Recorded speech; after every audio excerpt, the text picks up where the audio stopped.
Hello everybody, we are glad to welcome you on the HardReset.Info YouTube channel, and today I would like to demonstrate that you can share a Twitter profile. So first of all, open up the Twitter profile that you would like to share. At the top right corner of your display, tap at the three horizontal dots.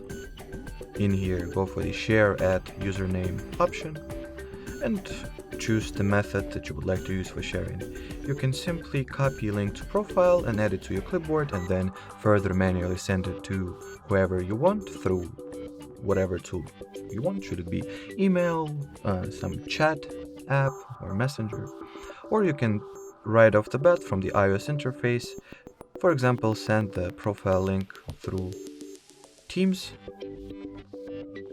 for example, add it to group, some chat group, or even through mail. Let's say I'll use Outlook for it. And as you can see, the email gets composed for you. Just set a center for it and hit that send button. So that would be pretty much it as far as sharing the Twitter profile goes. We highly appreciate your attention. Thanks for watching, thanks for your time, and bye bye.